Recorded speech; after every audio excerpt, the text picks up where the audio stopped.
Good evening and welcome to the 2017 Peter J. Gomes Memorial Book Prize Awards Ceremony. I'm Kate Vians, Director of Research here at the Massachusetts Historical Society. It's wonderful to see you all here this evening, and I'd like to take a moment as well to thank our staff, our reading room staff, Elaine Heavey, Dan Hinchin, and their colleagues who turned this reading room into this lovely venue for us this evening. I'd also like to thank our operations staff, Dan Sweeney, Jen Smith, and Chris Coveney, our IT director, who is helping us to film this evening. The Society established the Peter J. Gomes Memorial Book Prize 3 years ago in honor of Reverend Gomes, Plummer Professor of Christian Morals and Pusey Minister in the Memorial Church at Harvard University. A noted preacher and orator, and a historian of early America, he was elected a Fellow of the Massachusetts Historical Society in 1976. With this award, the Society recognizes the best work on the history of Massachusetts published in the preceding year. This year's competition included scholarly monographs and books aimed at a general readership, biographies and works dealing with every era of the history of Massachusetts from the 17th century to the 20th century. This year's panel of outside judges comprised scholars of history and literature from New England and the West Coast of the United States. In our program this evening, I will introduce the Society's president, Catherine Allgor, to present the award. At the conclusion of the ceremony, Catherine and Tamara will take their places for this evening's conversation. While they're doing so, I'll tell you a little bit about each of their works. They will converse for about 20 minutes and then invite questions from you, our audience, and we will have a microphone positioned in the center of the room for you to use at that time. Their subject will be how and why historians transition from writing monographs to writing biographies. So I think we have a real treat in store. And now the Society's president, Catherine Allgor.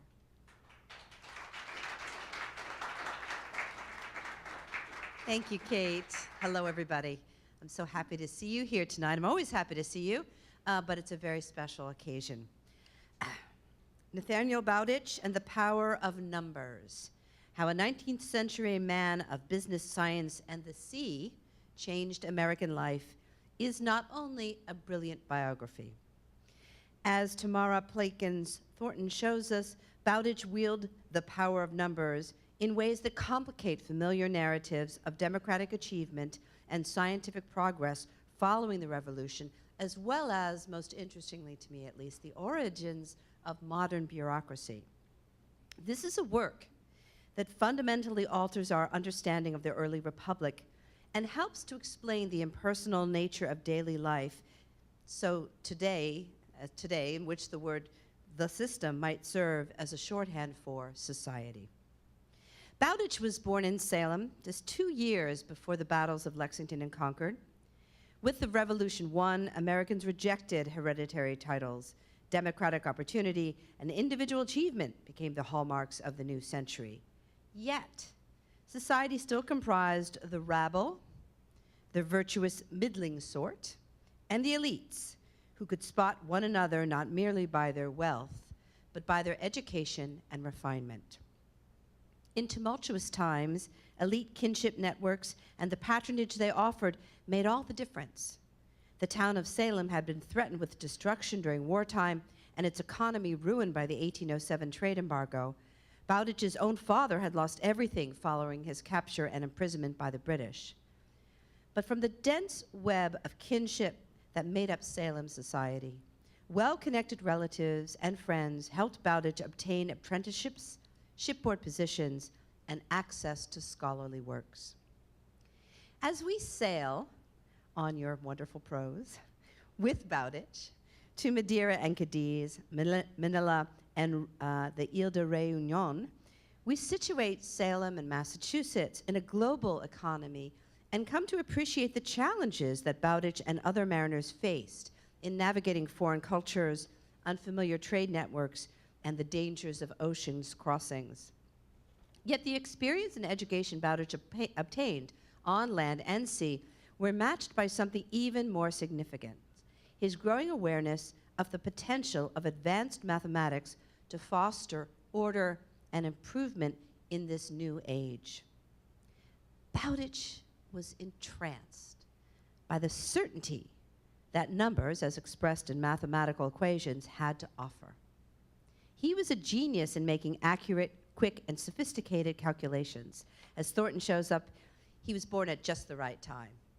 So formal mathematic education arrived slowly at Harvard during his time. Skilled practitioners, or calculators as they were called, kept the economy moving, and natural philosophers in Europe helped to advance the field. In an earlier age, his mathematical genius would have been relegated to mere practical applications for the lack of philosophers' examples. If he was born any later, large corporations would have subsumed his work.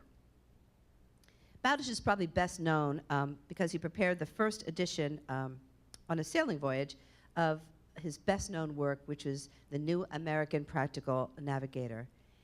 And to us in the digital age, Thornton conveys the wonder of this achievement, the thousands of calculations that Bowditch completed in his thorough revision of this English work.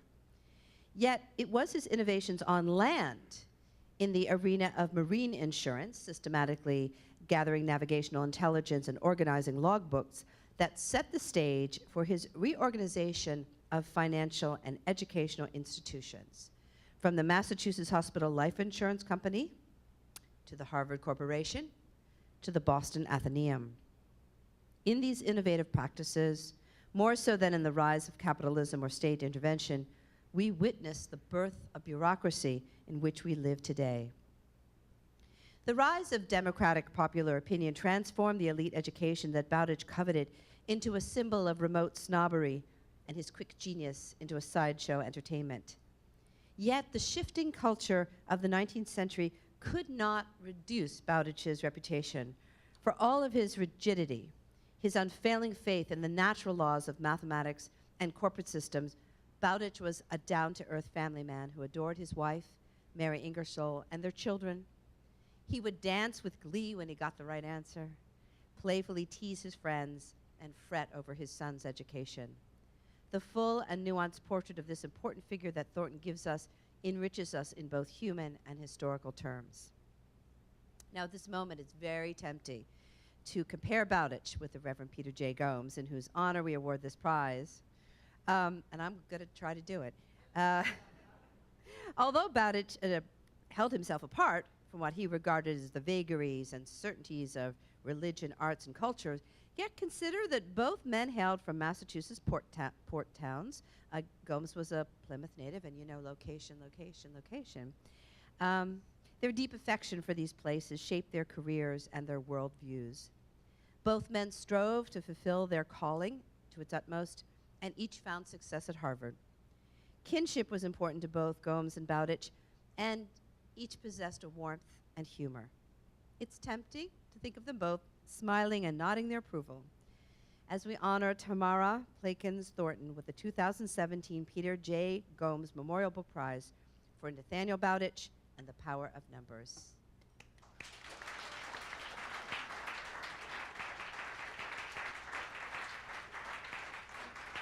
Thank you so much, Catherine.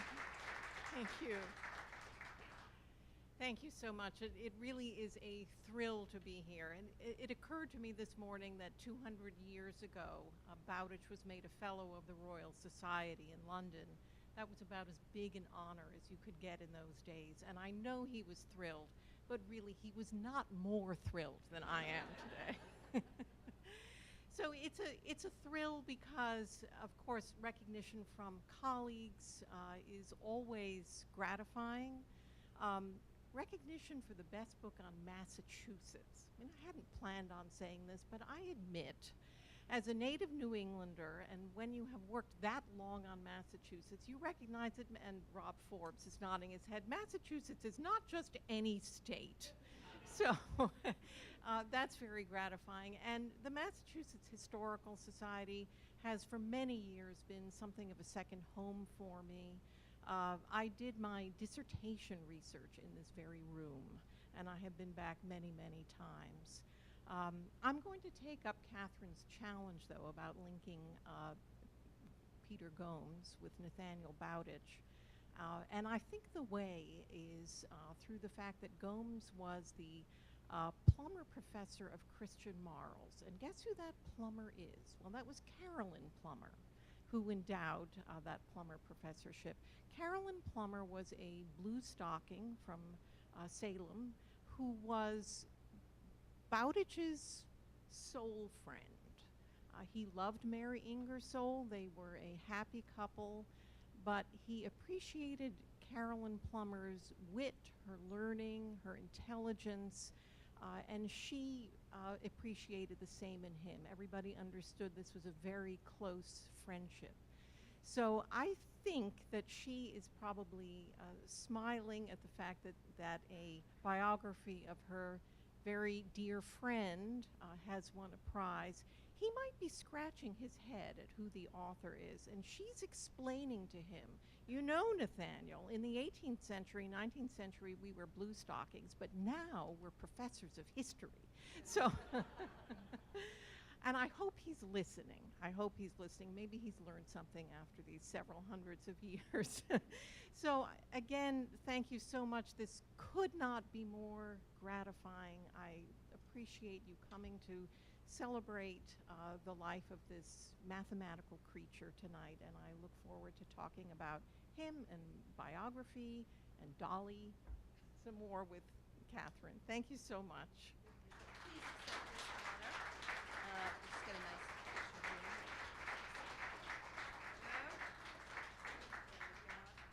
Thank you. And hand framed by our own Ann Bentley. Thank you, Ann. There you go. Thank you. And I'll actually put this down so we can go up and take our seats.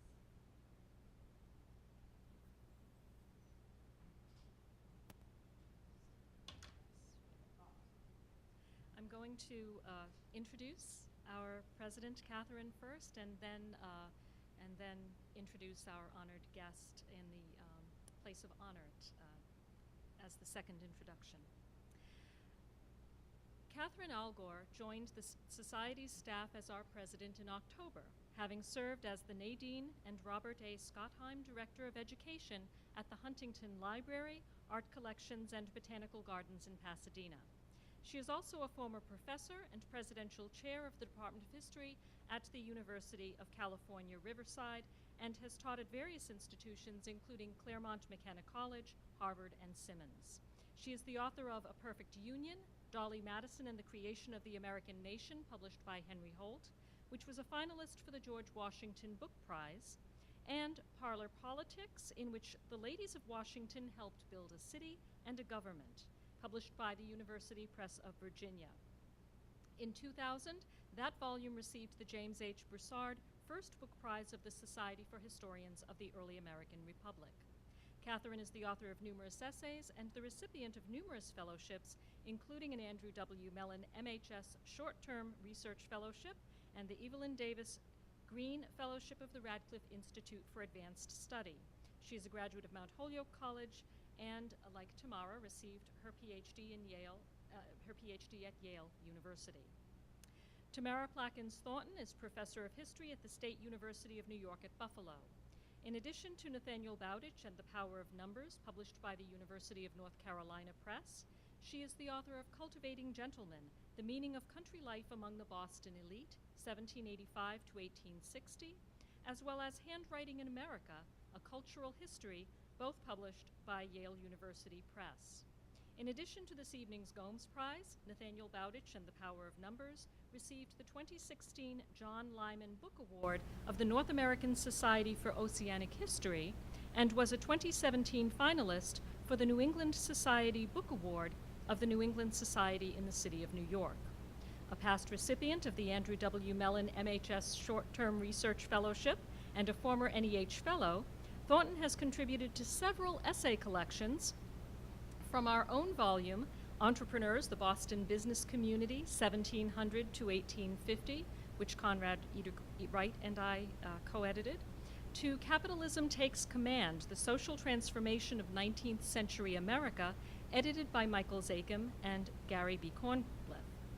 Her essay, A Great Machine or A Beast of Prey, A Boston Corporation and Its Rural Debtors in an Age of Capitalist Transformation, received the 2008 Ralph D. Gray Article Prize of the Society for Historians of the Early American Republic.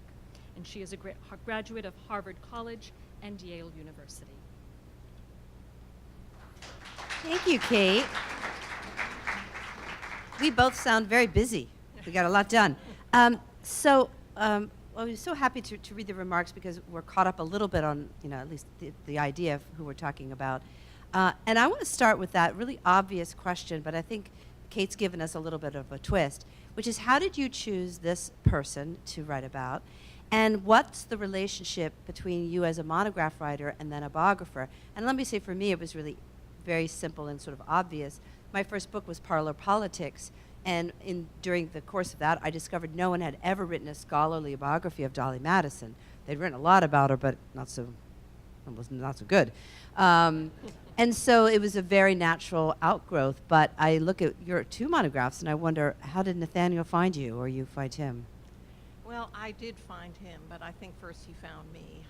I think with my first book, I was dealing with a lot of people, and I liked that. And the second book was much more abstract, and I enjoyed writing that book, but I missed the people. So I quite deliberately decided I would like to write a biography. Bowditch was on my radar screen, and I looked a little bit into him, and the initial indications were compelling. I thought, this is a person who not only didn't have a biography of him, but the only biographies that existed of him were juvenile biographies, 19th century and 20th century juvenile biographies, one more inaccurate than the next. But it's a particular category of people that are held up as paragons of virtue. So I thought, well, that's quite interesting.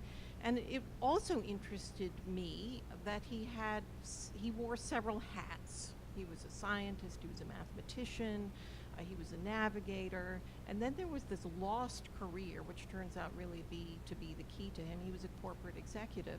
And I was curious, well, how do all of these fit together? So that's how I got into Nathaniel Bowditch. And I knew the Boston world from my first book. I felt comfortable in it. I had questions about it that I continued to want to ask. In your introduction, you were talking about what did it mean to be a member of the elite? How did one become a member of the elite? And I think that was a very vexed question in the early Republic, and Bowditch's life certainly shed light on that. So I really wanted to get into somebody's head. And Bowditch, if you can see the picture here, he had a very large one. So, I think it's really very valuable for a biographer to, as you say, know the world already. Mm-hmm. I mean, again, with Dolley, it was much easier for me to not start from scratch. It was D.C. That was the world that I knew. And particularly for Dolley, she was so embedded in D.C. That was her city. She was not a native, but she came and she was, deeply influential in the city, and that was the scene of her greatest work. And in some ways, it's the same, I think, for Bowditch. I mean, Salem was his world. Salem was his world. And Salem back then, in the late 18th, early 19th century, was a much bigger world than it is now. It really was a cosmopolitan city. You could see things in Salem that you couldn't see elsewhere. You could see a zebra skin in Salem in the 1790s. You could see a native of Madras walking down the street. And one of the things that's fascinating about this place is that although it was unbelievably cosmopolitan, and a very large percentage of the population, because they were nautical, had been around the world, had seen these things in person, it was also in many ways a very provincial place. People in Salem knew other people in Salem, and that was pretty much what they knew of the American world. And they were living on top of each other, really. That's how they get work, that's how they marry, that's who they know, that's how they socialize. So they toggle back and forth between, on the one hand, this tiny claustrophobic world, and then on the other, this huge universe. And that was very much Bowditch's world. I believe he went as far south as Philadelphia. I don't think he went really and as far west as Albany. I think that was it. I think that was it for the United States, but he had been around the world several times. I have to say that because I know this about Salem and this cosmopolitan, I have this great piece of quote from Mary Boardman Crowninshield, which is such a Salem name. She's seeing Dolley, one of Dolley's dresses, and it was yellow silk, and she wrote, "Covered with little butterflies, no two alike." And I felt very sure as a scholar asserting that this dress was very special indeed, because Mary Boardman Crowninshield would have seen a lot, in Salem. So Absolutely. I was very, very clear about that. A relative of Bowditch, by the way. Yeah, Through the sure. Boardmans. No Yeah. kidding. No kidding. I got it. Everybody's related. So let me run by a little hobby horse I have about biography and see what you make of it.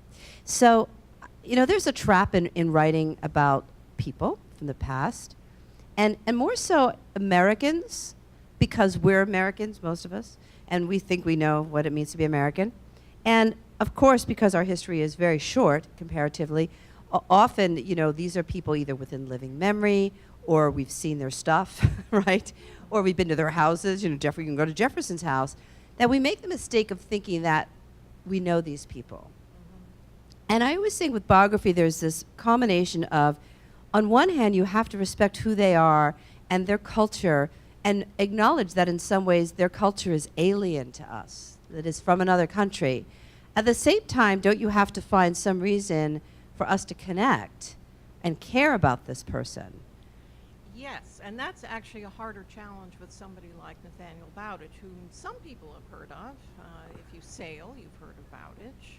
If you've been in the Navy or the Coast Guard, you've heard of Bowditch. Otherwise, maybe you were force-fed carry-on Mr. Bowditch in 5th grade. Dolley Madison, everybody's heard of. Ice cream, right? If not, Right, you have an yes. automatic hook. Not so with Bowditch. So you do have to get people interested. And people have certain expectations of biographies that they don't from a regular historical monograph. They expect, and I don't know why this hadn't occurred to me before I was well into the project, they actually expect to move chronologically. They expect to know about the person's life in all different aspects. And as historians, we generally look for the parts that we formulate an argument around, Right. or we're contributing to the historical conversation. We're coming up with new things. I had to write about Bowditch's wife. Did I have anything new to say about gender relations in the 19th century? Probably not. But the guy got married. We need to know about Mary. Yeah, Right? yeah. We need to know about his children. We need to know about there are expectations, so we have to meet these. With somebody who's quasi-famous, forgotten, there can be a temptation to go into exhaustive detail to rehabilitate this person's life. People want certain details, but other details, that's just antiquarian. Who cares? Unless your last name is Bowditch or Ingersoll, you don't really care. So you have to figure out which parts belong. And believe me, I cut a great deal from this book, and it felt wonderful to have that material gone. I think one of the really interesting challenges of a biography is it's not just how can we relate and yet this person is alien. It's also, because you are dealing with an individual, what made this person act this way, behave this way, think this way? Was it the person's times? And of course, as a historian, that's what we're always focused on. Or was it the person's personality, right? And I think as historians, we know the times mean everything. As people, maybe particularly as parents, I think, we know that inborn personality is everything. How do these two things interact? I do think Bowditch was born with a certain personality, with a mathematical mindset, with a devotion to system and order, but that temperament got shaped within his time. So you have to find a way to combine not only the strangeness of the past and the familiarity of an individual human being, but I think you also have to combine the power of individual personality with the power of times to shape that personality. It's a challenge that I didn't know about when I started in. Right. But that actually leads me to something else, too, a challenge.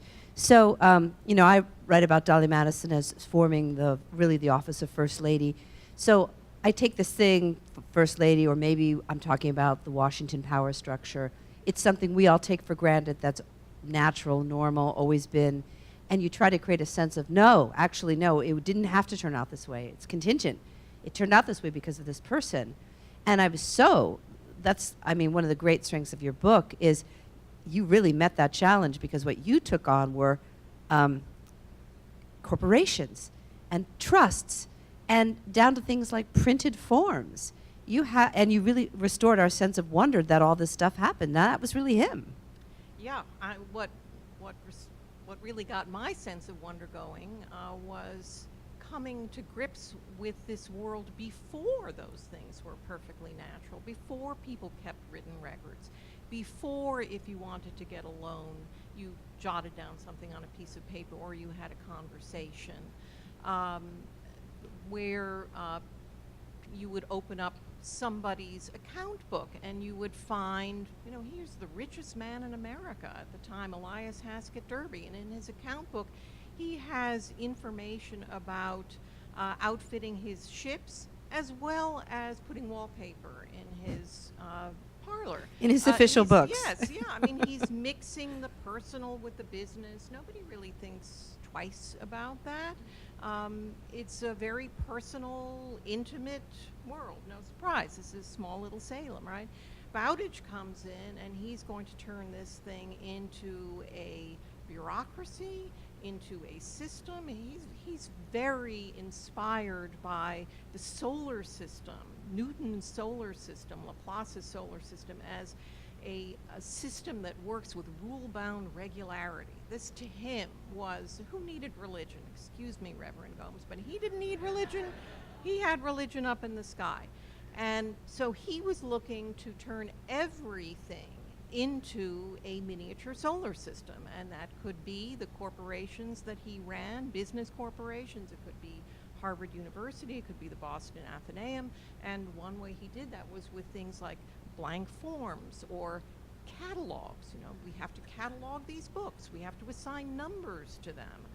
He goes into what is now the Peabody Essex Museum with their fabulous collection, and he's horrified. Everything's higgledy-piggledy. What does he do? The first thing he does is he assigns everything a number. He even paints numbers, and he comes up with a catalog by number. It's an accession number. We take it for granted. Any museum professional, that's where you start. Now, but not then.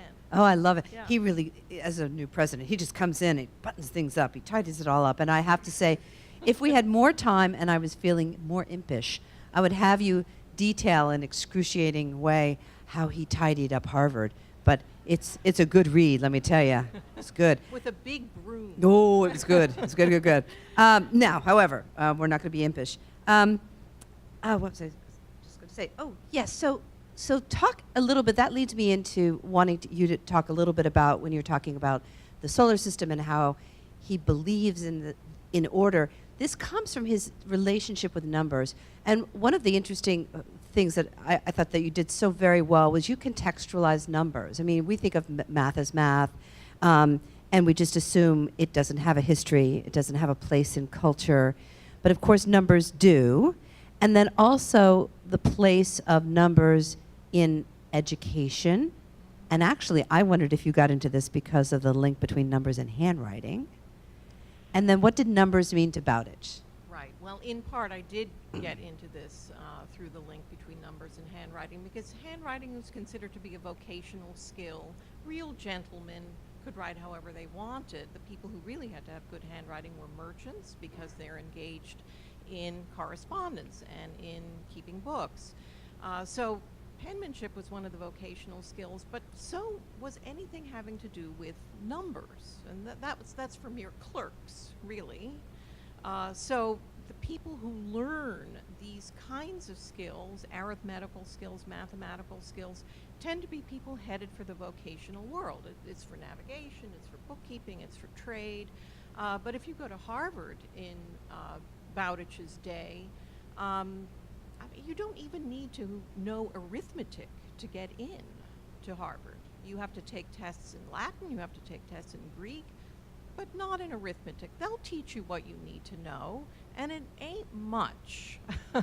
So the kind of mathematics that Bowditch learned, the kind of basic trigonometry and algebra and so on, that's what people would learn in these vocational schools to become navigators or clerks. But then he learned higher mathematics. He actually learned, in fact, he taught himself calculus. And that was really almost nowhere to be seen. Occasionally there would be a Harvard professor who knew something about it and would be interested, but he had a hard time getting students interested in calculus. It wasn't required.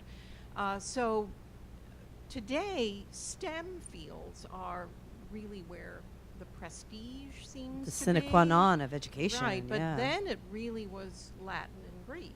And Bowditch's mathematical skills constituted either a bunch of parlor tricks, you know, the guy can do mental math in his head, cool, watch him do this, or it was a vocational skill, or perhaps it was something that some European people over there know something about, but not us because we're American. Yeah. But then what I was struck by was what the numbers also meant to him, and I actually was going to pull something out to quote, but it's about they had a moral and almost an aesthetic appeal as well, that they provided him with a moral certainty, and really became just, it sort of took over his life, his whole way of thinking, the way he viewed the world. Yeah, I mean, they were, one of his sons said, my father had no interest in natural beauty or in aesthetics. He was largely correct, but aesthetic sense for Bowditch meant the beauty of numbers, the beauty of the certainty of numbers, the accuracy. That was for him an enthralling vision. Again, it really became his religion, and it was very much his personality. Yes, he was a loving husband, and he loved his children, and he worried about his children, especially when Nat set fire to the outhouse in Harvard Yard and that sort of thing. He worried. That's worrisome. Yeah, yes. it is a bit worrisome. But what really set him on fire was the certainty of numbers. He and as a person, he was very black and white, or as his contemporaries commented, plus or minus. Everything was either plus or minus. So either you are a virtuous human being and I support your morality, or you're a scoundrel or a liar. He could never really see gray areas. And if he felt that you were incompetent or dishonest, he was irritated to the depths of his soul, and he was dismissive of you to the depths of his soul. And man, he could let it rip too. He knew how to put people in their place, in person as well as in print. If he felt that you were incorrect, inaccurate, wrong, immoral, and all of these things were the same thing to him. Yeah, they really were the same thing. So I'm going to do one more question before we open it up to the audience. But Tamara, I can't let you go without making the big comparison between Dolley and Nathaniel, which is that they were famous, in their day, and then they were famous somewhat after. I alluded to lots of stuff written about Dolley Madison. She was also, strangely, became one of those children's books. There were a million children's books written about Dolley Madison. I will meet often women, but not just women, men. And no matter what their age, their generation, they read a Dolley Madison biography. I actually began with a purist of heart. I thought, I'm going to read everything, every book, every novel, every play about Dolley, because maybe I can learn something deeply essential about this person. I learned nothing. But I wondered what your experience with your subject's fame, either of the day or later, if you talk about it. Yeah, I was surprised to find he was that famous. I was under the impression that people who were interested in navigation knew about Bowditch, and that was it. But actually his fame came from being a mathematician who had European honors. And most Americans didn't really know what he was honored for. He translated a very important French treatise. He was up on all of the current mathematics and physical sciences of the day, and so he received these European honors, and Americans didn't know what he knew. They didn't care. The point is that London had recognized him, Edinburgh had recognized him, Dublin had, Germany had. He was famous in Europe. Europeans were recognizing that Americans had brains too, and that was enough for them. So Bowditch was famous in his day in the way, in some ways, the way we will say, well, you don't have to be an Einstein to know this, that, or the other. People would say, you don't have to be a Dr. Bowditch to know this, that, or the other. So he became shorthand for somebody who could do that complicated mathematical stuff, just like the Europeans, and Europeans knew it. So he became, in some ways, famous for being famous.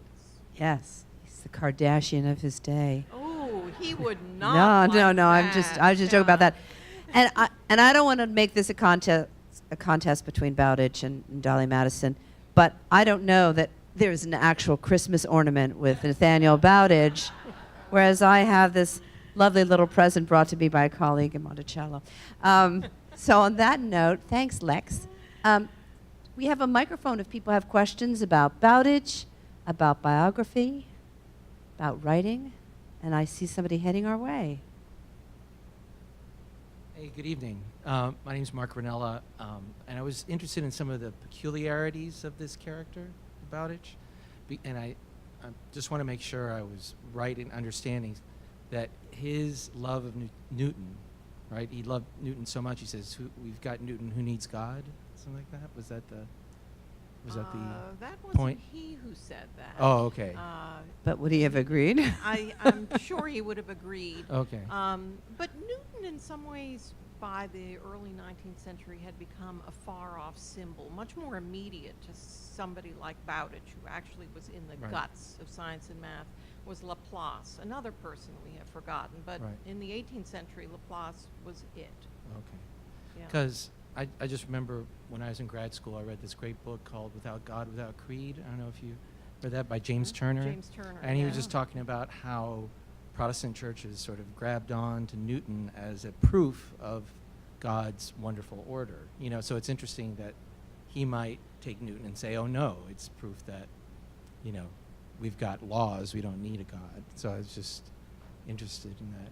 Well, of difference. course, the laws came from God. Okay. But that was about the amount of time that Bowditch wanted to spend on that topic. Okay. Let's get back to the laws. Oh, early. Yeah, Okay. that Interesting. was, Okay. that was It was the a use. nod. Okay. It was a nod. I mean, his wife was much more religious I than see. he was. Okay. He was a Unitarian. He followed the rules. Yes, there was Newton. There was God. Right. Next, let me Okay, get right. back to calculus. Okay. Yeah.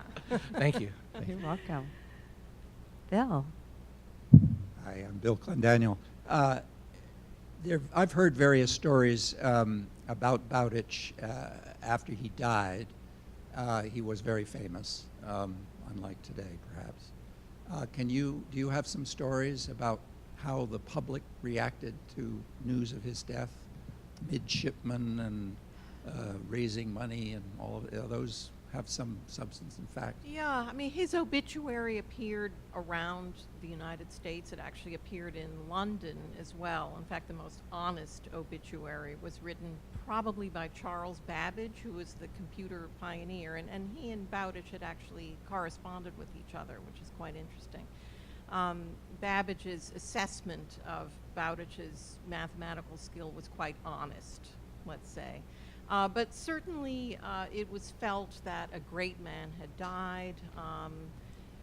The midshipmen, there were flags at half-mast. I think the midshipmen wore a black armband, that sort of thing. And then very quickly, Bowditch made it into the genre of juvenile biography and was turned into a rags to riches, or not rags to riches, but a rags to respectability through hard work and through perseverance. And so his poverty was exaggerated, and the self-made aspect of Bowditch's life was very much exaggerated. I mean, that richest man in America, Elias Haskett Derby, that was his cousin's cousin, you know, gave him a job, gave him a start. So he was not self-made. He was self-taught, though. He was largely self-taught. So he moved into that juvenile genre. And unfortunately, that meant that all we learned after that was about young Nat and his business career, his career as the great organizer. That was completely lost. And it was something that I was able to find because, you know, when you're a biographer, you have to find every piece of paper this person ever generated. You have to, right? yeah, you have to. In a way, lucky for me, he burned a lot of it. So otherwise, it would be another 20 years. But I thought, okay, so I'll find his business papers, I'll find his scientific papers, I'll find his organizational papers. So I went to various libraries and archives to find these things, and lo and behold, I found this business career and this business personality emerging out of the papers of the Massachusetts Hospital Life Insurance Corporation at Baker Library at Harvard. That's really where you could see what kind of man he was. And then the same thing at the Athenaeum, and the same thing at the Harvard Archives, and on and on and on. So that part of him was completely lost and really had to be reconstructed from lots of little pieces of paper. Yeah, little scraps. He would have hated those little pieces of paper. And then, of course, he gets a big boost in, is it 1955? Oh, sometime in the 50s, 50s. Carry On, Mr. Bowditch, which then gets the Newbery Award. Which is So- the big award for children's books. So Right. that means it's never out of print. No, you cannot drive a stake through the heart of Carry On, Mr. Mr. Bowditch. And it's also because it's very much a story of self-help and pull yourself up by the bootstraps. It's actually a very big deal in the Christian homeschooler movement. Yes, that was fascinating. Yeah. You mentioned focus on the family. Yes. Yeah. Focus on the family. And I actually got, it's very interesting, the kind of fan mail that you get once a book is published. So I did get a number of retired Coast Guard and Navy guys, and it's been wonderful. And then I got an email from a Christian homeschooler saying, I'm teaching this book, and do you have any images that I could use in teaching? And I wanted to tell her, I didn't tell her, because she was very nice, and I thought, Bowditch is rolling over in his grave, thinking about being part of evangelical Christianity. Yeah. This was not him at all. So I referred her actually to Bowditch's son, who was a much more, also a Unitarian, but a much more soulful, spiritual, religiously driven individual. And I said, and there are pictures of him too in his work. So didn't hear back from her. That's good. Well, then you satisfied her. That's all I'm just going to say that. I think so, yeah. Yes. Biography is great for nonfiction writers because the narrative arc is rather simple. Somebody's born, they do some stuff, and they die. I think the biographies that I read that fail are just, really mired in kind of the quotidian details of somebody's life, and they don't really present the person as representing much. To what extent do you think when you're looking for, as you were, or you both were, looking for a subject for a biography, do you need to think about your subject as kind of the representative of an idea, or a symbol, or a movement, or something that brings to the biography more than just the story of a life, but an insight into something really much bigger that really gives us an idea of the time that they lived? Yeah, can I say something too about sources? And I think you're absolutely right. And in fact, I've written about Louisa Catherine Johnson Adams, and in this way, writing about the Adamses is a particular trap, and I'll say it here, because there's so much. There's the line a day diary. There's everything. You can know almost with certainty what John Adams or John Quincy are doing every single day. Then the question becomes, do you really want to know that, and how selective are you? So I have to say about sources.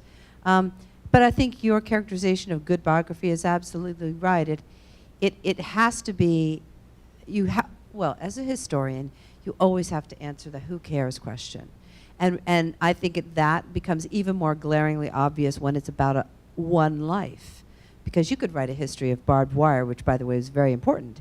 But you could sort of see that there's a lot of barbed wire out there. Okay, fine, but why do you care about this one person? And for Dolley, for me, it was really trying to pull away the veil of all the stuff around the fact that she was a woman and get to like why she was famous, why she was powerful, and make a case about what that showed us about the early republic. And I mean, I'm going to let you answer your own question, but I mean, you absolutely did. This book is about this very particular life, this very particular person. You're sort of compelled by it, but it's touching these really important aspects of early modern life. Yeah, I think at a minimum you have to see the life as a lens through which you can understand the times. And I think that's where I began, actually. Then, as I learned more about Bowditch and began to put those pieces of his life together, and to see that the person who was the navigator was the same as the person who was the mathematician, and then brought that to Harvard and brought that to the financial sector and so on, I recognized he actually had an importance in his time. He pioneered something. He changed his times. He didn't just reflect his times. That took me down a different path. And I think once I grabbed onto that, how he changed his times, through this vision of numbers and system and order and regularity, then actually it became much easier to select, well, which details fit in. I know all kinds of things about Bowditch, but not everybody wants to know what kinds of shoes he wore. But certain details come to take on particular significance. So I'm thinking, for example, at one point I was at the Countway Medical Library at Harvard. I was looking at his son's papers, really a fishing expedition. You know, is there anything here? And one of the things that I found was that Bowditch, his father, had ordered the son, who was a new physician, just getting into the business, a set of blank forms that were basically referrals to a place where a poor individual could get a prescription drug. But it was a blank form. And Bowditch was known for his blank forms. Instead of, because what are blank forms? They standardize, they regularize, they turn everything into a system. This is his gift to his son. He just had a hard time with his son over his son's choice of wife. But this is his generosity, but it's very much Bowditch's personality. He's spreading the blank forms around. That detail was going to get in. That was a telling detail. The rest of the stuff that I found at Countway, most of that is still in my file cabinet. No, but it is that you have to have the eye for the telling detail. I was just writing a president's report, and I was saying I got to know some of my old, friends from my days here, not the living ones that I know very well, but the ones in the card catalogs, including Harrison Gray Otis. And this is a small detail, but it tells you something about Harrison Gray Otis. And I don't actually know if this is true, but it was said that he started every day eating a pot of pâté. And I just think that says something about the man. Because it's not just the pâté, it's a pot of it. Yeah, the whole pot. That's the kind of telling detail, yes. Those are always fun to find. Yes. They make your day. I remember being at the collections of Peabody Essex, and I was looking at Mary Ingersoll's travel diary. And most of her travel diary, I have to say, is about where she ate and what she ate. Sure. She was not noted for her intellect. But then I turned the page, and these petals came out. And there was a little note, something like, plucked by my husband for me. And I thought, oh, that was so romantic. Yes. The man of numbers knew that Mary would like these flowers. And she saved them all those years. And I swear I was the first one to see those. Oh, my gosh, petals that's in great. a couple hundred years. Wow, that's amazing. Yeah. Oh. No, no, no. So, so I'm interested in this guy who's plus and minus about things, right? And he goes all around the world, and it may not be the pluses and minuses that he anticipates, right? Or the gray area, he really like run into it. So I'm just wondering how he accounted for all these differences. Did he ignore them? That's You a know, great question because so- he went around the world. Yeah. Yeah. Well, when he first goes, he's 21 years old. He goes to the Isle of Réunion, which really is back of beyond. It's so back of beyond that when a piece of that Malaysian airliner that crashed washed up on it a couple years ago, the New York Times had to explain to everybody where this speck in the middle of the Indian Ocean is. So he goes there. It's pepper and coffee. It's coffee. That's why he's going there. So he's going to this speck, and it's a French colonial island. So he sees French and he sees African slaves. He's horrified by slavery, but he's been taught that from home.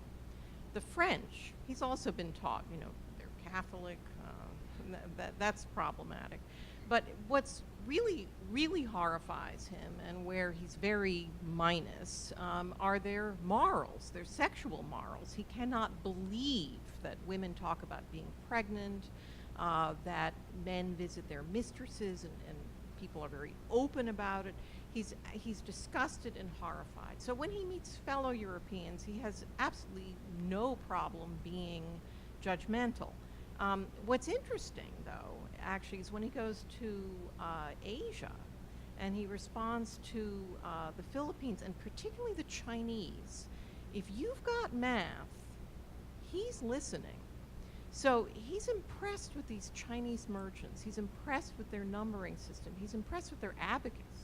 He buys an abacus and he says, this thing's pretty good. It's almost as good as what I can do in my head. So, and he copies down all of the Chinese numbers. So he's actually quite remarkably open-minded about people who are very different from him and about whom he doesn't have preconceived notions. But as an American, as a New Englander, as a Salemite, he will have preconceived notions about people of African descent and people of European descent. And those, he's very plus or minus. Yeah. No, that's kind of amazing. The way, the sort of toleration. Yeah. Yeah, it's the degree of foreignness is so much more. Yes, he doesn't Yeah. necessarily trust them, but he also doesn't necessarily trust the French merchant, or for that matter, the American merchant. Yes, it's equal opportunity Yeah. skeptic. Anything else? I'm just curious, after spending so much time and immersing yourself in a person's life in detail, when you finish a biography, do you want a respite from years, or are you already thinking ahead for your next project, and how do you go about deciding that? Well, I am actually working on the next project, and I was sitting right about there this afternoon working on it, doing research on it. It does come out of this. It comes out of this odd mathematical world where penmanship and bookkeeping and arithmetic, not the 3 R's, are the commercial triumvirate. And when I looked at all of those advertisements for that sort of vocational education for years, I've been looking at these ads, and so it's penmanship, arithmetic, navigation, and I would see geography and the use of the globes, and I just looked right over it. And one day, I really don't know why I decided to do this. I thought, what does that mean, the use of the globes? And when I looked into it, I discovered that globes in the 18th century were completely different from what they are now. They came in pairs, terrestrial and celestial. They were Ptolemaic, not Copernican. They had all kinds of things stuck to them. You did calculations on them.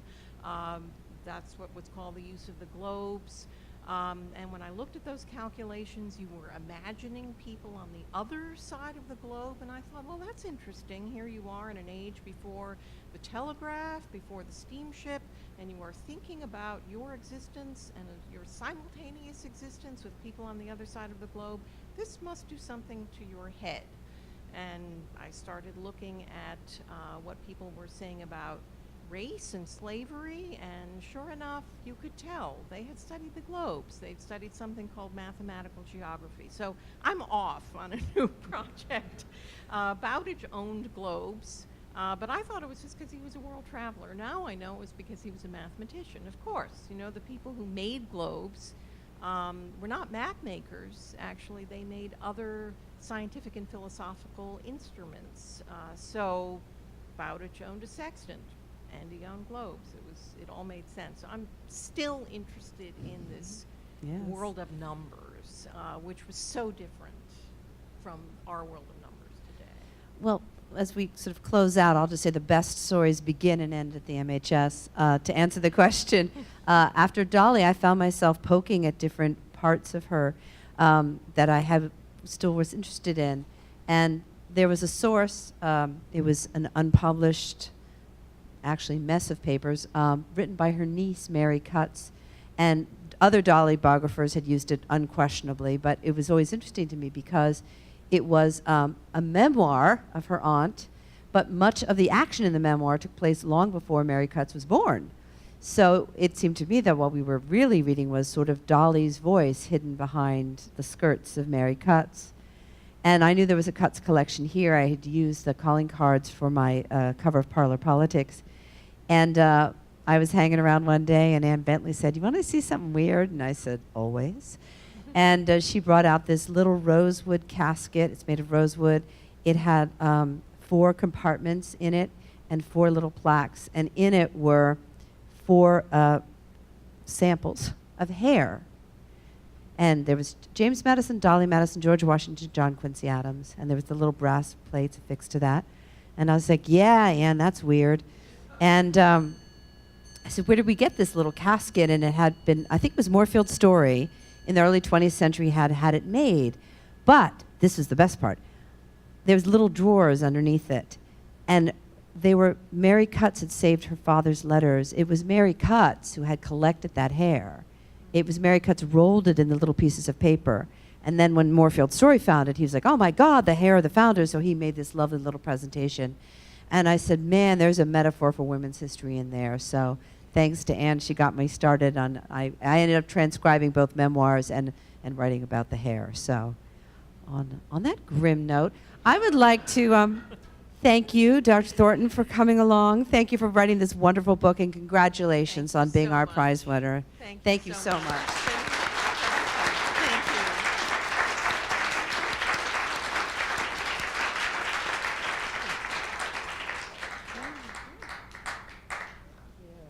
Good. Jealous that you get hair samples. I didn't get